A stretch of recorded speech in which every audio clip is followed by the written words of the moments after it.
it's a bunch of his music. This is one of him Brazil is speaking. full of possibilities. There's so many. When you come from Denmark, you just see possibilities. You think, wow, what a forest, what a ocean, what mountains, what desert. You just see what people. You Yeah, just see what so many desert? possibilities.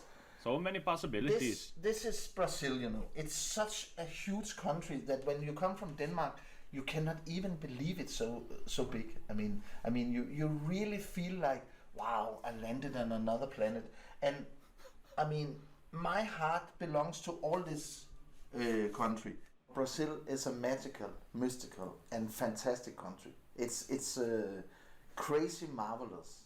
And of the thousands of people I know, I only know one guy who likes it, but who isn't that crazy. Everybody is crazy about Brazil.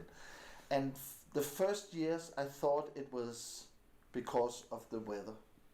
Then I thought it was because of the music. Then I thought it was because of the girls. Then I thought it was because of the boys. And I What? always try to find out why is it that my heart beats a little faster when I'm in Brazil. And I think I found out. Finally, I found out. After 10 years, I found out. And it's because the Brazilians are living right now. They are living right now in now. They don't live yesterday. They don't live tomorrow. It's right now. So to describe Brazilianness, you could say like it's Tuesday. It's 5:15 in the afternoon. I meet my friend Jorge. He has 2 pieces of meat. Then I meet my friend Valkyria. She have 3 beers. And then I meet Beijo, who have a little grill. Beijo. And That then, means kiss. then we take the meat from Jorge, the beers from Valkyria, the grill from Beijo, and nobody thinks about the way tomorrow or plans in the future or cultural stuff or political stuff and so. We just start, and then immediately when we are starting to have a little, not party, but just a gathering, there's the neighbors coming, there's a taxi driver who think I don't want to work right now, I want to be a little with them, and there's never food enough, at least not for me, and there's never beers enough, but everybody gets a little and everybody is right in the now.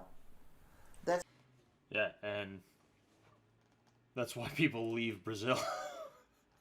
No, but like honestly, like yeah, I happen to agree with him. Like having been married to a Brazilian and having lived with Brazilians, yeah, they're a very in the now kind of people.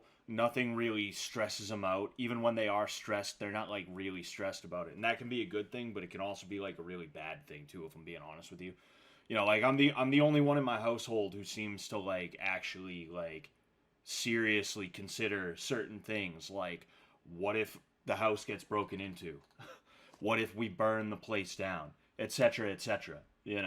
And I think it's a cultural thing, and I also think that contributes to crime as well. In Brazil, like they'll literally just stand in your way and they'll ignore you. Like that's I mean, I haven't been to Brazil, but like judging from what I've seen of a lot of the Brazilians that I know, they're just so lackadaisical that like they'll just be in your way and they'll see you out of the corner of their eye and they'll just be like, all right, whatever. I'm just gonna keep doing what I'm doing.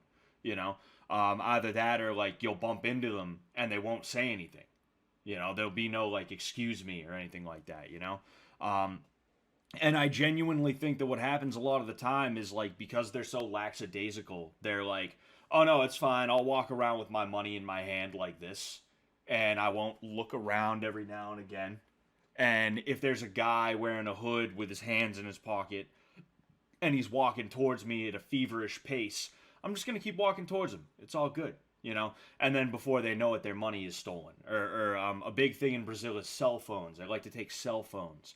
My wife has been robbed twice, and the way she describes it when she talks to me is she says, "I've only been robbed twice. I've only been robbed twice." One of them was a pickpocket. The other one was a guy who he came over and he strong armed her and some of her friends. And she lied. She was like, "Oh, I don't have my phone on me." And he was like, "All right, fine, whatever. Everybody else give me their phones." That was like that's such a crazy thing. you know. Because me, I've never been robbed, and it's not because I come from a nice area. I don't really come from the nicest area, you know. There's gangs, there's drugs, there's stabbings, shootings, robberies, druggies, you know, etc., car break-ins, everything, you know, including where I live now. Like where I live now is worse than where I grew up, you know, and where I grew up wasn't amazing. Um, and I've never been robbed. And it's not because, like I said, I lived in a nice area. I just told you I didn't. It's because I'm not stupid enough to like walk around at 3 a.m. flashing cash. You know, I'm not. I'm gonna avoid rough areas, and I'm not gonna. Like turn my back on my phone after I put it down. You know, it's just funny how that happens. You know, it's real. It seems real easy to take advantage because everybody's just so like, hey man, it's all good. Yeah, yeah, it is all good. It is all good. Don't you worry. It will be all right.